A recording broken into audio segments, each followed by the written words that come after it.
Well, welcome everyone to our webinar today, focused on the power and importance of the CEO and CDO partnership in fundraising. This presentation is designed to really fill a gap in training and education around fundraising, and I hope it's helpful to the audience. There is a very substantial amount of ground to cover in a short amount of time. So let's jump in.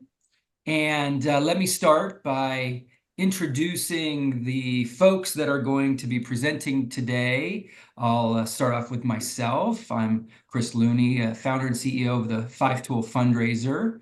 And for those of you that don't know, the 5-Tool Fundraiser exists to unite, educate, equip, and inspire fundraising professionals to achieve their fullest potential and maximize their positive impact on the world. I'm an author of a couple of fundraising books, and the founder of the 5-Tool Fundraiser, and also CEO of a membership organization called Fulcrum. I come from a family of fundraisers and have dedicated close to 30 years of my professional life to fundraising, and excited to kind of be able to help carry on some of those traditions and help educate the next generation of fundraisers. And so if you know me well, you know I'm passionate about helping fundraisers achieve their potential. And I'm hoping that this is just one piece of that kind of education, training, and support that can be provided to fundraisers. So I can't do a good job any better than the presenters themselves in introducing themselves. So let me turn it over to Dyan Sublett to introduce herself. Dyan, take it away. Thanks. Hi, everybody. I'm Dyan, and I am president of the MLK Community Health Foundation, as well as Chief Communications Officer for MLK Community Healthcare, the health system. Those are two roles combined that I've carried my entire professional life. I have always combined philanthropy and communications, and I've done that for over 40 years now. I never count past 40, I'm just like over 40. Relevant to this conversation, I'm happy to say that I served as the Chief Development Officer under Larry Rosen when he was the Chief Executive Officer. He'll introduce himself, for the Ys of Metropolitan Los Angeles. But after Larry retired and after I went on to the role I have now, I said to Larry, I'm not finished with you yet. So Larry is a member of my board. He's a member of the foundation board at MLK Community Health. What a perfect transition to allow Larry to introduce himself. Larry, take it away. Hello, everyone. Good morning. My chief qualification, I think, is I've known Chris since he was 6. And at that tender age, I gave him a quarter, and he looked at it for a moment and said, "Can I have another one?" I knew immediately that he was going into the family business, and he's been very successful at it. So as Dyan said, I used to be somebody. I had a lot of jobs in the Y over 50 years, have done a lot of consulting with the CEOs of large nonprofits around the country for the last 15 or 20 years. I'm winding that down because I've run out of things to say. But I am passionate, as is Dyan and Chris, as are Dyan and Chris. I am passionate about the power of philanthropy to build community. And the simple act of asking people to be involved is a threshold step to community and awareness of what we can collectively accomplish when we are holding hands and running in the same direction. So it's an exciting field. It has many more benefits than money coming in the door. And I'm pleased to be able to spend some time talking with you about it. Awesome. Great. Thanks, Larry. Thanks, Dyan. And let's get into the content. Today's presentation is really designed to help folks understand the nature of the relationship between the CEO and CDO, the chief executive of the organization, and the chief philanthropy officer of the organization. And when I say understand that relationship, it's probably important to say right off the bat that every single relationship is different. There's not one absolute right or wrong. It's fascinating to see over the course of those 25 years or so that I was a fundraising consultant, the variety of scenarios that existed in that relationship. Some partnerships very strong, some partnerships very weak. And you always knew when things were going well, and you tried not to really admit kind of defeat when you saw things when they were really bad, but you knew that it just wasn't working. So I've seen the best of these relationships. I've seen the worst of these relationships. Most fall somewhere in the middle. We're not often a part of the best moments of these relationships, though Larry and Dyan did have that, I believe. And we're lucky and we're very fortunate and blessed to have that. But that doesn't mean, even if you don't have it, that you shouldn't aspire to improve that partnership and relationship and get closer to that paradigm of perfection that everyone seeks in that particular relationship. And why?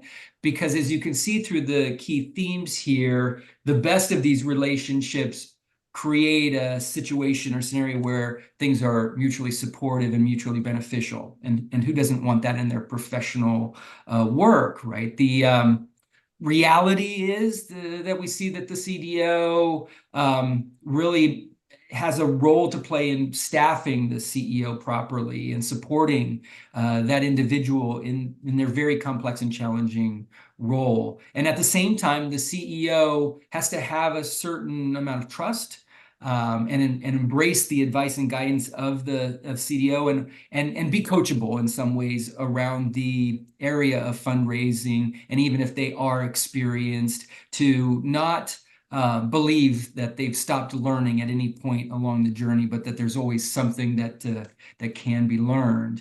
And as we kind of experienced through the Olympics most recently, Paris 2024, folks, for all of you that might be watching this 10 years from now and wondering what Olympics we're talking about, but every Olympics, teamwork does make the dream work. And there's a certain magic that happens when there is an appropriate level of teamwork brought to this partnership.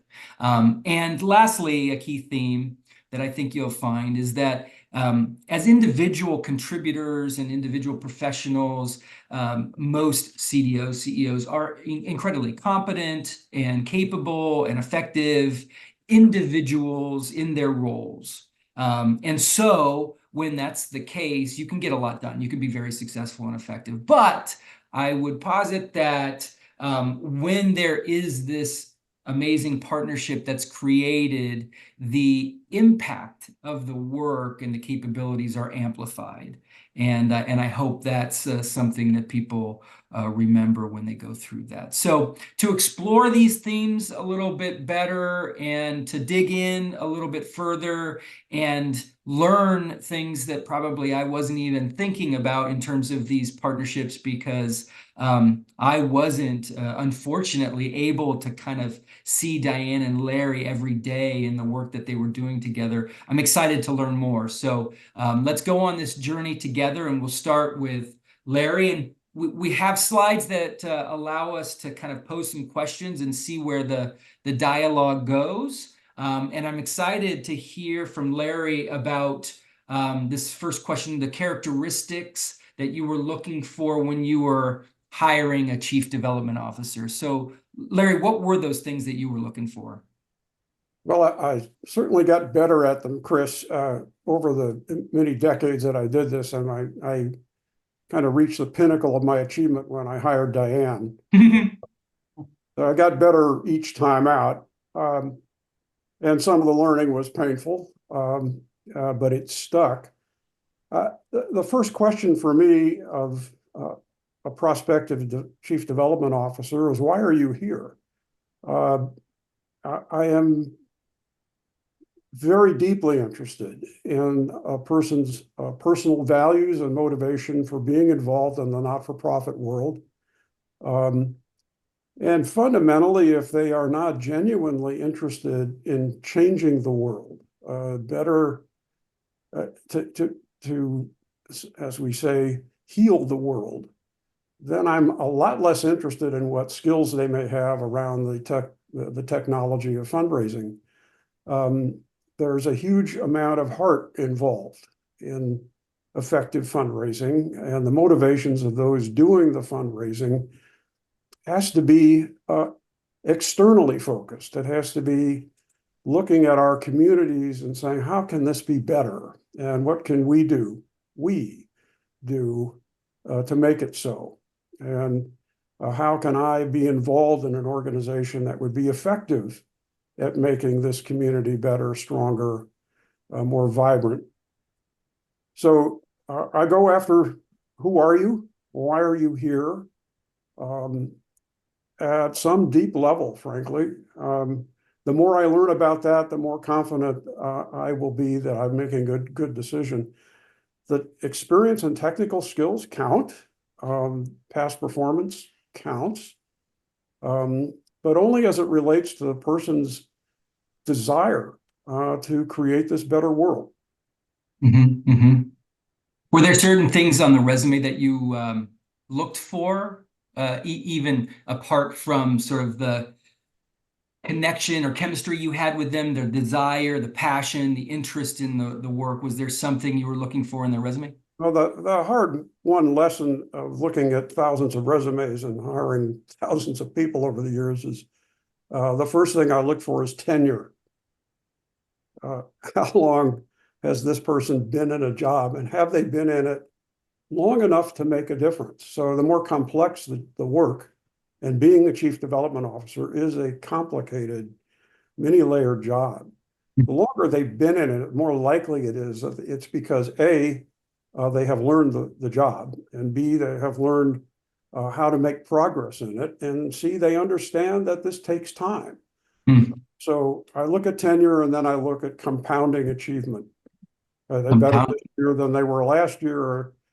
Is the organization better this year than it was last year, than it was the year before? Mm. So evidence of forward movement, and knowing that the CDO does not work alone. A CDO is only good if they're working with and through others, including the CEO.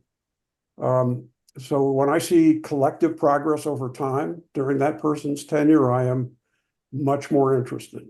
Yeah, it is a great. field that is, as Dyan knows and you do, Chris, it's a field populated by people with happy feet. Right. I did 3 years in that job. I'm ready for something bigger now. I usually thank those people for coming in, and I gave them a quarter. And they might or might not have asked for another. I like that concept of compounding impact, if you will. It's a great philosophy, right? To think about what was their impact during the time that they were there, not just maybe the dollars raised that they show, but which you could trace back to a 990. You know, if someone was there for 3 years, you could go to the organization's 990 and see how it contributed revenue. Well, the other thing related to that, Chris, is dollars are not the only thing we want to measure here. Good. And dollars can be a false index of either talent or efficiency or effectiveness. So dollars, yeah, going to be a development officer. How are we doing in that field? But fundamentally, has the organization gotten better, and has the constituent community gotten healthier, stronger, better? Mm-hmm, mm-hmm. Both of those metrics are, I think, in my mind, they are more important than the dollar count. Nice. Perfect.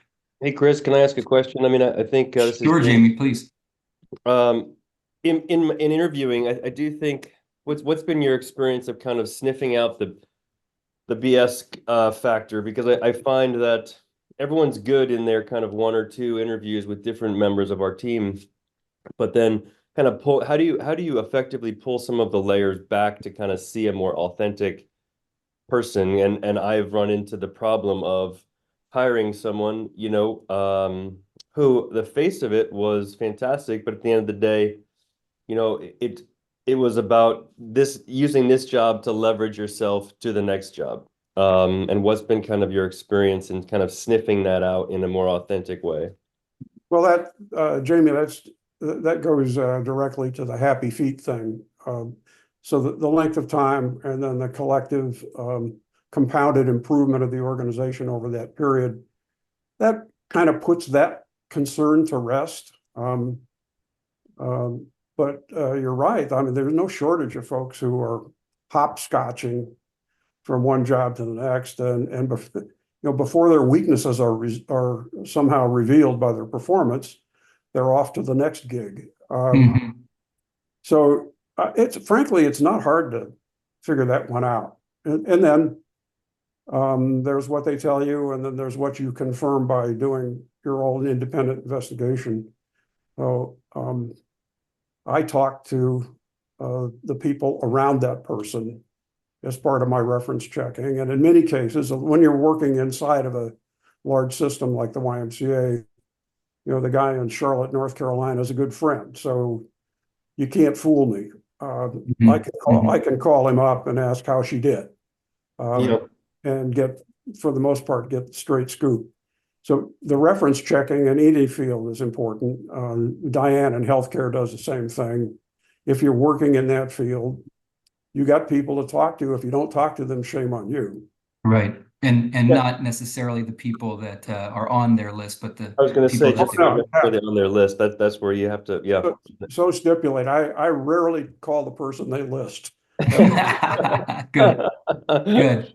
Thank you. Well, just for the sake of time, we'll move on to Dyan's question, which is this evaluation of the CEO when looking at a new professional opportunity, and the reality that as much as you, as a CEO, think you're interviewing the CDO candidate, that candidate is similarly interviewing you.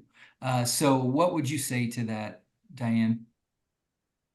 Well, I'm going to start with a negative example, one in which I said no as a finalist to a role because of the way in which I evaluated the CEO and the organization behind the CEO. I became the finalist earlier in my career for the CDO role at Sundance. And my evaluation has to do, going back to Larry, with complexity, with desire for change, and with a commitment to the whole mission. I learned through the process that there was a vision. Certainly, this was early in the Sundance days, but really, in my estimation, they were looking for someone to deliver the money. And I withdrew as the finalist, and then I got a phone call a week later asking me to have another conversation, and this was from Redford. And Bob asked me if I would reconsider, and I said, I've already withdrawn. And he said, I understand. So he asked me a different question. Would you come to New York and tell me why you said no? And I said, sure. That was a neutral situation, and I'd love to get advice. So I spent 3 hours with him, and in those 3 hours, he more fully understood not only why I said no, but what needed to happen in this kind of partnership. Up to that moment in time, he was being the distant, celebrity founder. I, at the end of those 3 hours, said yes upon a few conditions, and one was a 3-year time frame. But I've never regretted that. And I've learned a great deal. That was only my second job. And I learned the importance of understanding what you're looking for and understanding who and what this CEO partnership is all about.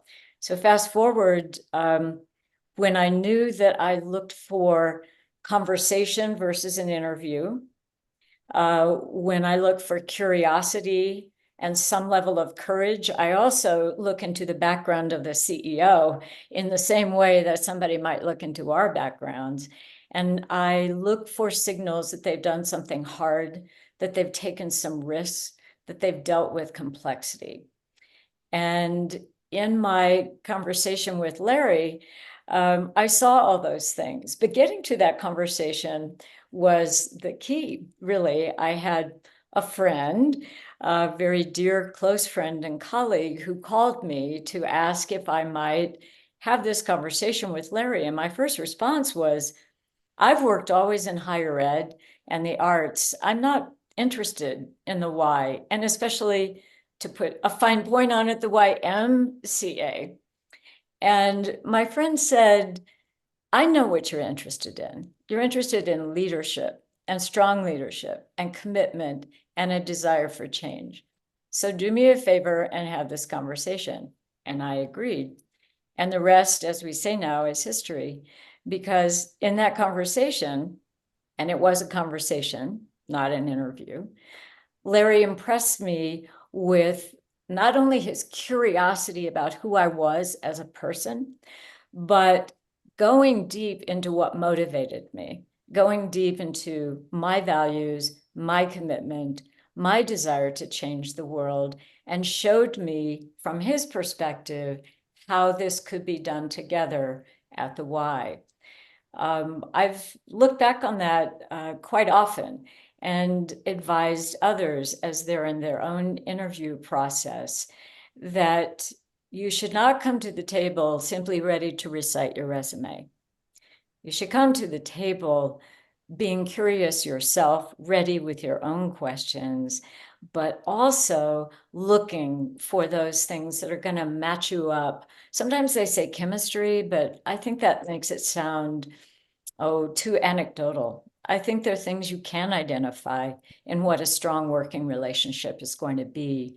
And those things have to do with commitment, desire for change, and undertaking a long-term change with complexity.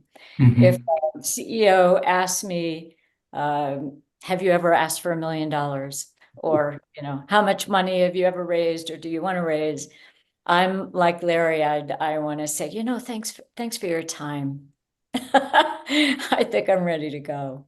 Yeah, you know what they're getting after by asking those kinds of questions, for Yeah, sure. those are the negative signals. Frankly, I assume that someone preparing for a meeting has seen my resume and doesn't need to refer to it.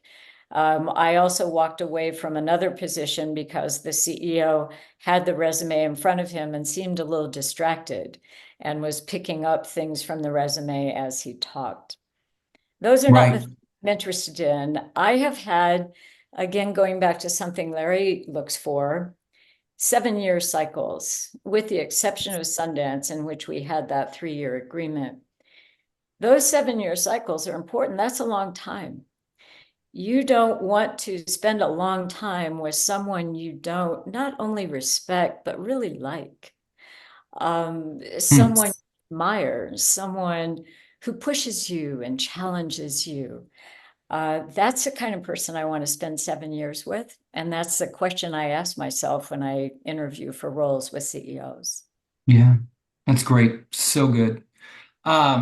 Thank you. And let's move on and back to Larry, and thinking about some of the most difficult goals that you put in front of a CDO, and it could be Dyan or it could be someone else. But what were some things that you really challenged your CDOs to consider doing? This is a difficult question, Chris. Seen large, I mean, the whole thing is difficult. You're trying to take a community organization and use it as a tool to change a community. And anybody who thinks that's simple work and just a few pieces here and there and you got it, has kind of misperceived the whole situation. So for one, the partnership, and it is clearly that I had with Dyan and with all of our senior managers in the organization. We were partners in this enterprise. Everybody brought something else to the table. But collectively, we were working on this vision of some point on the horizon that we were trying to get to. regarding the health and efficacy and vibrance of the community. And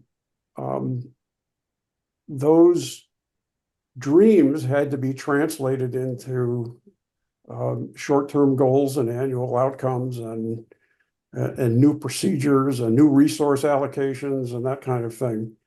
So it was important to me always to have, and I think this is the only reason an organization needs a CEO, is somebody's got to have their finger on a 5-year point on the horizon we're aiming for. And it has to be able to justify that and win the concurrence of all involved, that's where we should be going.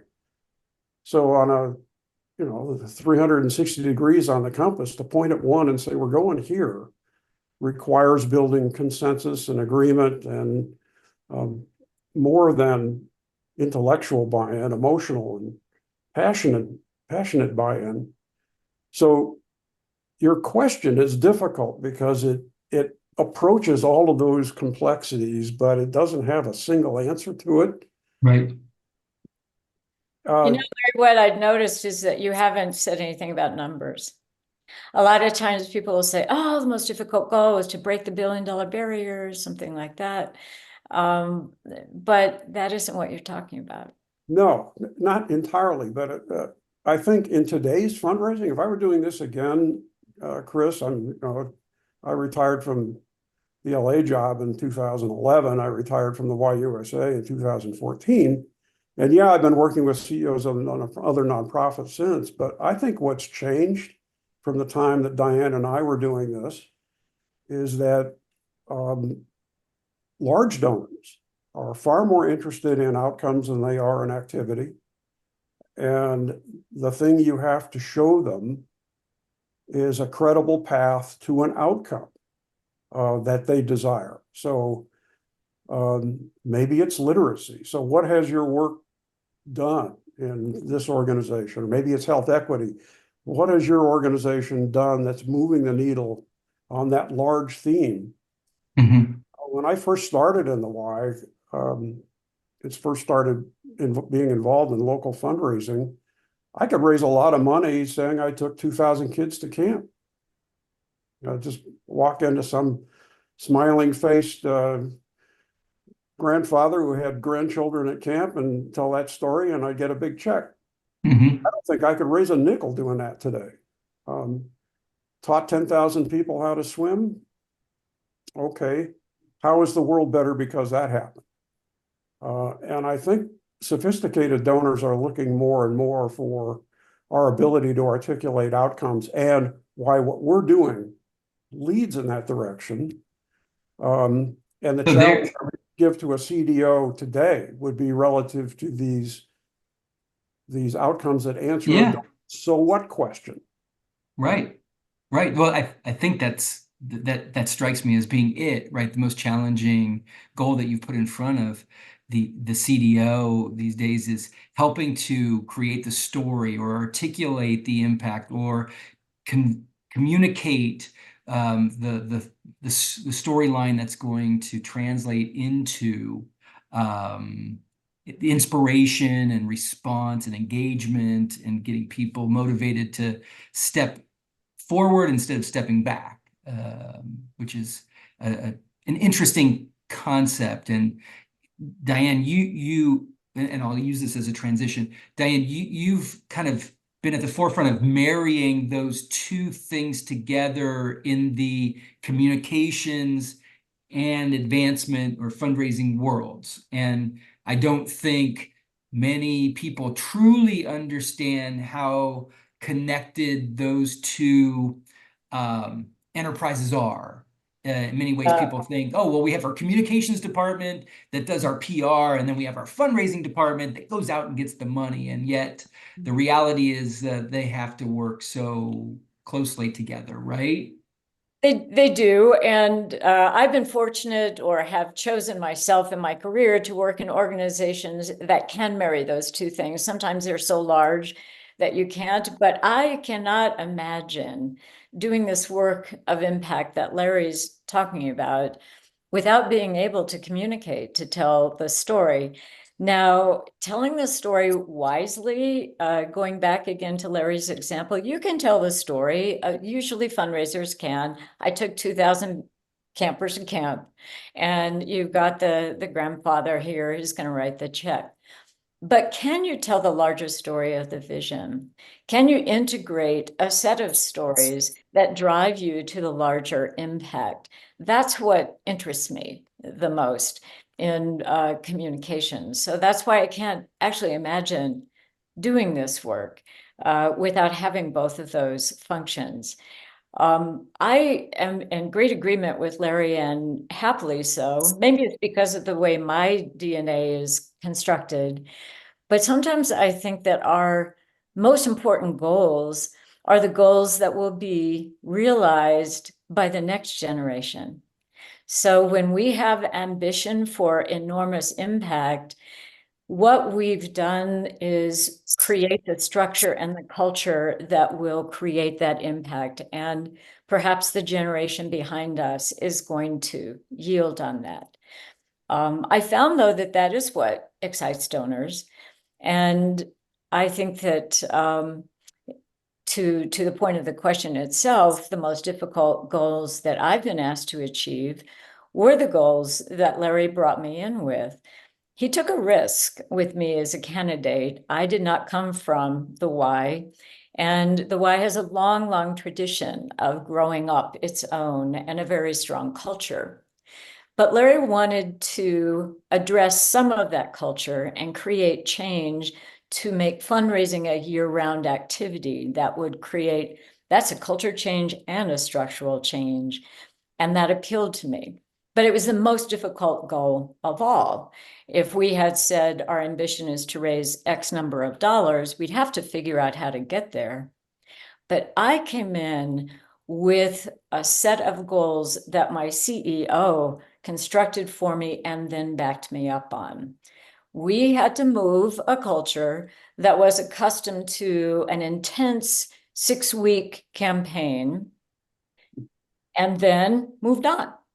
Now that's exaggerating a bit to make a point, but the year-round culture of major gifts fundraising and stewardship needed to be addressed. And coming in as a non-Y person to make that change was a risk that I took and Larry took together, but it was the most exciting.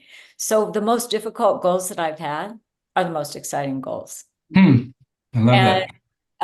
The goals that I see as difficult are the long-term goals. Did I expect that we would change the world in our 6 or 7 years together? Well, I hoped we would have enough change to make a mark on that world. But I also hoped that the generation that followed us at the Y, in the structure that we created, in the new culture that we had shifted, would build on that change and make it bigger. And speak just for a second, if you will, to how the dynamic between the two of you worked in that time frame where you were trying to change culture, make big shifts in the organization. You both had work to do there to make that possible. You couldn't just independently make that happen without each other, right? Yeah. Well, let's get specific. This has been abstract, so I'll get really specific. We had to raise the money, and operationally, that's important, and also important to changing the world, right? So on a daily basis, that meant I had to build some internal stakeholders. We had 25 branches, each headed by a branch director. And I remember one branch director of a very large branch who was very resistant to a change that would involve a development director and a set of year-round attention to activities. And she sat with me over lunch and said that she had decided to stay with the tried and true. And I asked her how that was working for her. And she admitted that as we looked at a 10-year trend, it was all trending down. Now, I had to go beyond looking at the trend because she was a valued leader and had accomplished a lot. So I had to, on a day-to-day basis, learn these people, engage the stakeholders, then on a monthly basis, stand up in front of the whole group of them. Sometimes that was daunting. Knowing that Larry was in the room and stood behind me and at my side and saying, we are going to have year-round activities, development directors, the corporate headquarters where I sat are going to not only support you, but to direct a lot of those activities. A lot of questions were raised, a lot of fear was in the room, but that was addressed foxhole by foxhole, one by one, and not by force, but by actually looking at what could happen, by beginning to actualize day by day in the dollars we raised, in the relationships we built, that this was a direction that was positive. Right. That's awesome. I love it. Yeah, and on a day-by-day basis, maybe this is helpful too, because I didn't get quite to your answer. How did Larry and I do that together? Our offices are very near one another and in and out of each other's offices. Larry had an open door policy. If I could see that he wasn't busy, I'd walk in and ask a question. Or he and a few others would stand in the doorway. You want to walk over someplace for lunch. Continual engagement is something that's very important in the relationship. I like it. Larry and I achieved for that culture change and the structural change in part through a dailiness of continual engagement. I would say for Larry too, he also would correct me privately, offer me critiques privately, offer me great coaching, but it was always private. And in public, we were always in alignment together. Perfect. That needed to be said. So thank you for saying that. And now, Larry, is that true? No, I was kidding. What were the things that Dyan brought to her relationship with you that helped you as the CEO function most effectively? Well, she was exactly what she appeared to be when she was hired. She was exactly what I was looking for in terms of attitude and values and personal conviction. And those all proved to be true over time. That's who she was. So this was a genuine engagement on her part, a good marriage of values and ambition and skill. The things that she brought to the organization, she's as you know, a gifted communicator. And one of the things that I had learned how to do before Dyan came on was give the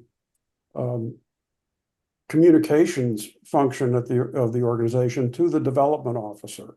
It belongs there, not with a marketing guy. So Dyan guided the branches and our Metropolitan organization in how the story was told. And she was very, very good at looking at the work we were doing and finding the real story in by making it human. She continues to do that with MLK Hospital in a really gifted way. So that watching her do that was a great gift to me and to the organization. It opened my eyes to how many different ways a story can become compelling and make your case for you. So she does that in ways that we were not doing previously. We were not using video very effectively. We weren't using personal stories very effectively, except at a superficial level. And she found a way to elevate those and make them prominent and make them grab your heart. So that was a great gift. But she also was a wonderful model to all of us. She did what she said she was going to do. Yeah, what a concept. Employees say, yeah, I'll get that done. And at the end of the year, it was done and done well. Yeah. So that was a good model, working model for all of us to follow. And it's hard to be a laggard as the CEO when the people under you are getting the work done. So you got to keep up. Yeah. Yeah. Good. Right investment. That's perfect. So good. So good. And let's flip it. Dyan, what were the most important ways Larry enabled you to succeed? I would say from the very beginning, his confidence in me. I still remember, Larry might not even remember writing this, but the announcement of my coming, I think it was my first day. And so I read the announcement he sent out to the organization, and I followed a CDO who had been a longtime Y person. I was very aware of my outsider status. And in Larry's announcement and welcoming of me, he gave, some of the relevant background, but he also said, soon Dyan will make us forget that my named predecessor was ever here with us. And I would have to say that set me up with the idea that he had confidence that I would do this. Now, related to that is the word belief. So confidence and belief are related, but not exactly the same. Larry believed in my potential.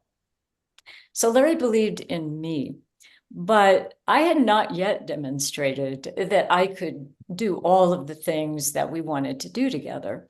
He believed in my potential. And as a result, more than any other CEO, I rose to the level of his belief. And I'll give you two quick stories for that. One was communications story. And that is in the month of February, I started in the month of January, he stood in my doorway and he says, oh, by the way, he says, did you realize that we have our 125th anniversary coming up? And I said, no, what a great opportunity. He says, yes, I thought you'd want to be involved in that. And I said, when is it? And he said, May. And I said, like next year, May? He says, no, this May. And I said, do you realize that organizations spend 2 years planning things like this? And he says, well, I figure you've got 3 months. And I said, okay, tell me what success looks like to you. He says, well, I want a film. I want a coffee table book. And when everyone walks into the room that night, I want people to say, wow. So I said, you're lucky that I like you so much. Because I'm going to do this, but whatever budget you've got, I'm going to blow it out of the water. And that didn't scare him one bit. And I'm proud to say I didn't blow the budget out of the water, but we did hit the mark on all 3 of those things. It nearly killed me to do it, but not because I was working so hard, but because I was excited to show that I could do something that he believed I could do. Now, the second and last story scared me to death. It was several years later, and we were, I think, the state of California was in a financial bind. We had gone on a board retreat, not a board retreat, an executive staff retreat that was facilitated by an outside facilitator. And we were worrying about money and worrying about all the things related to it, growth, et cetera. And the afternoon of the first day, the facilitator turned to me and said, do you know what it would take to lift this organization to the next level, fundraising wise? And I said, I do. And because it was sort of an abstract exercise, he says, what? So I described those things, and we all went out to dinner together. And the next morning when we convened, the facilitator began by saying, well, Dyan showed us what she thinks needs to be done if you want to go to the next level. You all know what kind of investment that will require. You want to do it? And I thought, oh my gosh, he's going there. And the conversation in the room, Larry was part of it, but I have to say he wasn't the first voice in. but it resulted in yes. I have been given assets and resources to do what I said needed to be done, and now I was going to have to deliver on that, and I was so scared. I walked out of that meeting into the parking lot on my phone with my vice president, and she says, "You told them we could do what?" And I said, "I know we can. They're giving us resources. We can't let them down." Yeah. So what did Larry do to enable me to succeed? Well, he believed in my potential, but he also gave me the resources and the access that I needed to realize that potential. Great. Super. That's so good. That's so good. Well, we've arrived at the portion of the presentation where the two of you get to answer the same question, but also maybe demonstrate to us how you can dance together in your dialogue, I suppose. So the question, of course, is how you both measure success. And I'd love to figure out or give you the opportunity to answer that question in tandem. Like, I'll just put it out there and see what happens. So, Dyan, Larry, how do you measure success? I go back to the beginning, Chris. Did the community get better because we were there for the last 10 years? I keep looking for evidence that the organization is better at making that happen than it was when we started. I think the number of dollars raised is a false marker. It was gratifying in the short run, and boards love to see that. And I was only beginning then, 20 years ago, trying to think about impact, influence larger than the well-being of the institution. So I think it's a default position for CEOs and CDOs to stop measuring when they get there. Say, hey, we're bigger, we're stronger, we got more money, we're raising more money than we did 10 years ago. We're good. That you're stopping short of the goal line, I think, when you think like that. So I spent the last 15 years of employed work worrying about what are we answering the so what question? We're bigger, we got more money, but are we more effective at building a strong community here in Los Angeles, at LA County? Are we generating staff who are capable of doing more work better than we were 10 years ago? When I read the annual reports of my colleagues around the country, it all focused on volume. More people, more dollars, none of which, they implied good things. And frankly, there's nothing the Y has ever done that wasn't good. The question is whether or not it made a difference. So I walked out the door in 2011, still scratching my head about it, because it's a hard thing to measure. It's hard to get. And as I have counseled with clients in the last 15 years about this subject, every one of them kind of hates to deal with this question of, are you making a difference, and how do you measure that? And don't tell me how much money you raised last year. So I would say this is unfinished business, and it's a new way that we need to learn how to think as development officers and CEOs than we did 20 years ago, when more dollars and more people was self-evident success. I think it's certainly a stepping stone, but has it been applied in a way that the community would nod its head and say, now things are better because of that? More kids are going to college, fewer people are dying of heart disease. Health equity is not an issue in our low-income communities. The Y made a difference. So I would give a different answer as I'm doing now, to that question than I gave 15 years ago. Good. Well, that's the evolution of it. You know, I love what you said, Larry, about the difference between the health of the organization and the health of the community. The health of the organization and, you know, shall we say, the larger world.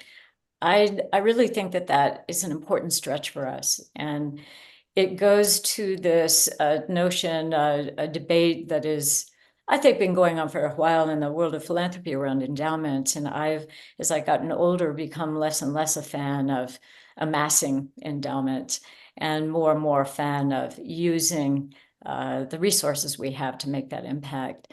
I'm in a different role, of course, than the CEO. So the way that I measure success has to relate to and support what Larry's been talking about.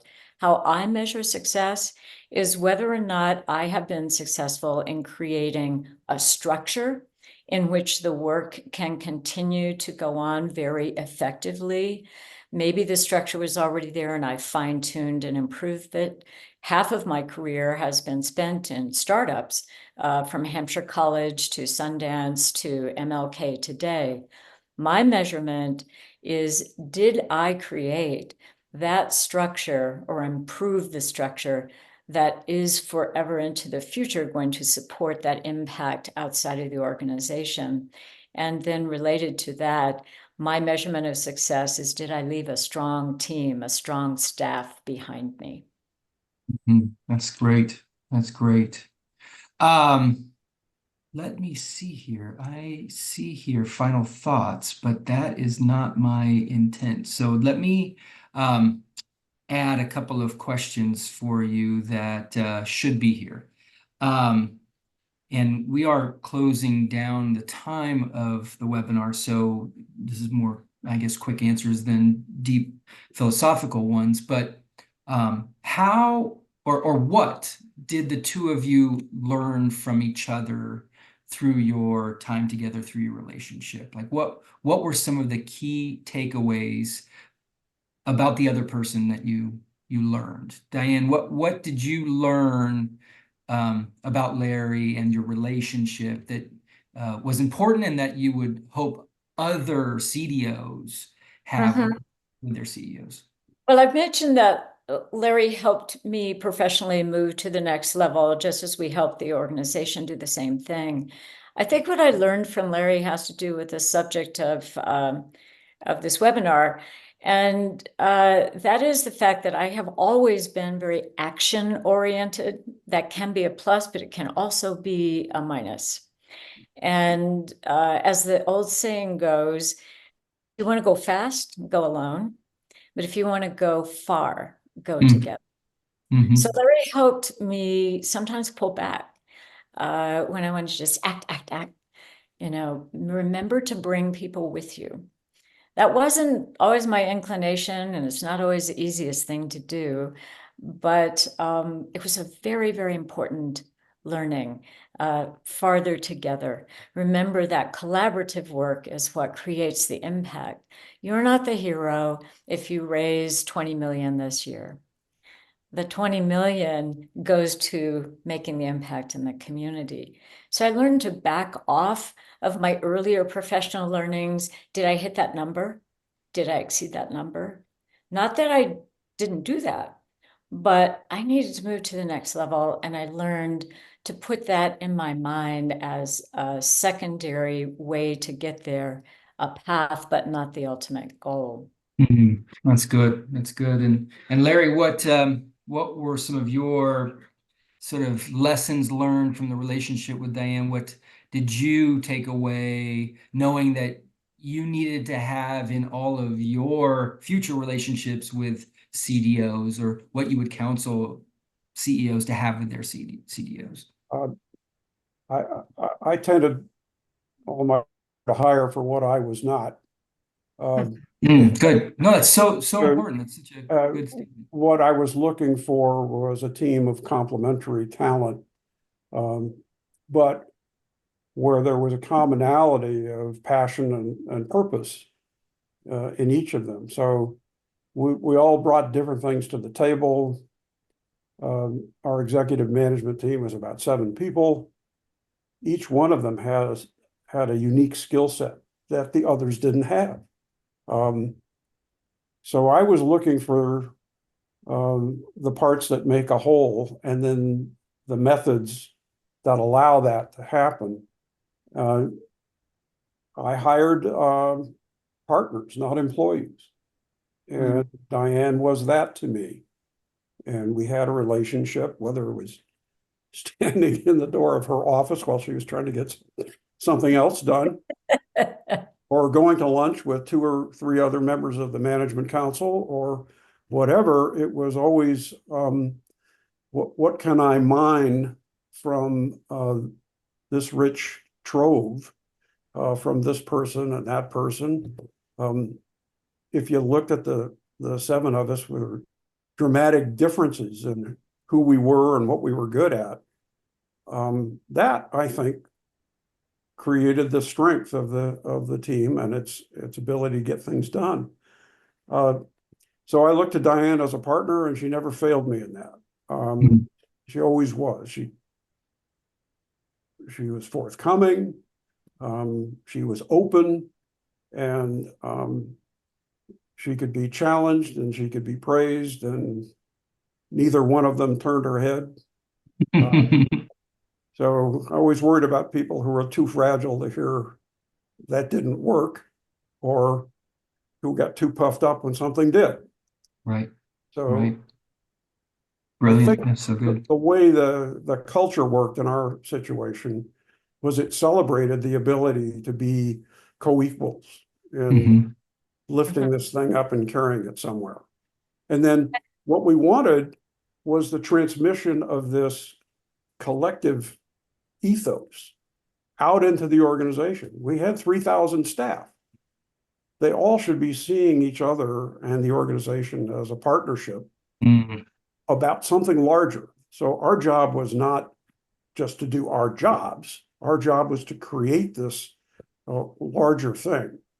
We succeeded at some of that, and we had ways to go on other parts of it. But I think having that in mind at the top would make me a better CEO if I kept it there and acted on it. So Dyan was always right at my side for stuff like that. I love it. Goes to the role of the CEO, right? Larry, I want to emphasize the point of partnership. I'm a member of the executive team. Larry made it clear that I wasn't the person to go away and get the money and come back. And that equality from the very beginning not only helped, but he had to continue to nurture it. So the CEO has a slightly different role. We have to attend to our responsibilities.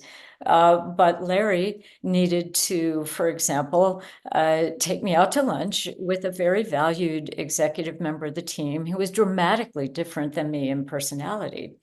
And over lunch, it became clear to me that he valued this executive and also would value a relationship that we might have together.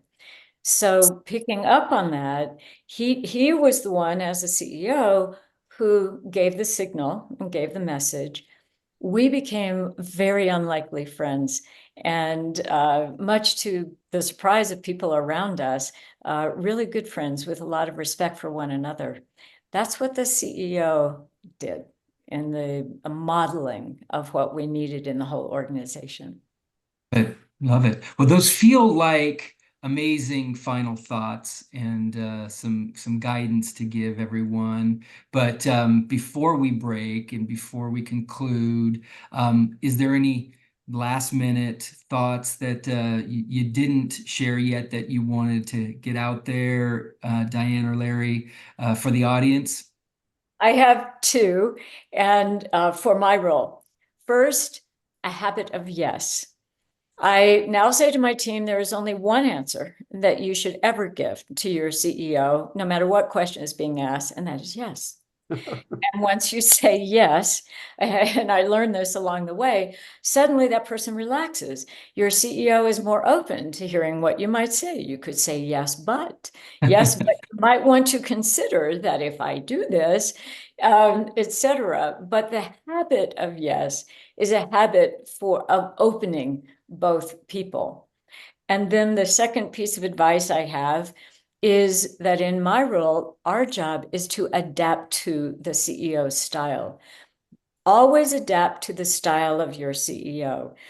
Too many of us say, this is the way I do it, and I'm, going to force my style on someone else. That's exaggerating to make a point, but the most important thing we can do in communication is identify the style that the CEO has of communicating and adapt to that style. Love it. It's brilliant. And I regret that those two amazing points came at the bitter end, and hopefully everyone stays connected to get them, to this end point, and didn't give up on the conversation earlier and miss out on such brilliance right there. Larry, what about you? Did I leave something off that you wanted to share? No, I can't top Dyan, as always. I think we should close with her thing. It's always best to say yes to the CEO. Yeah. And I agree 100%. Yes is the right answer to the CEO, right? Right. That's so good. That's so good. Well, the two of you have been such extraordinary partners to me in delivering great advice and guidance to fundraisers and CEOs about this amazing partnership that can exist and should exist in a nonprofit enterprise. You are both just extraordinary leaders, extraordinary people, and have had an amazing, accomplished, impactful career. And after hearing both of you share your wisdom, there's very little doubt why that is the case, why you both are very successful. You just are just the best. And I'm so grateful to both of you for giving your time. And I hope this has been helpful. It will be recorded. It will be available for people. And if there are any questions, I do hope that you'll reach out to me directly via email. And if I can be a resource to you and put you in the right direction to get some answers, that's what I want to do. So again, thank you everyone for joining today. Have a wonderful day. Good luck with all of your fundraising endeavors. And we'll catch up very soon. Thanks again, everyone. Bye.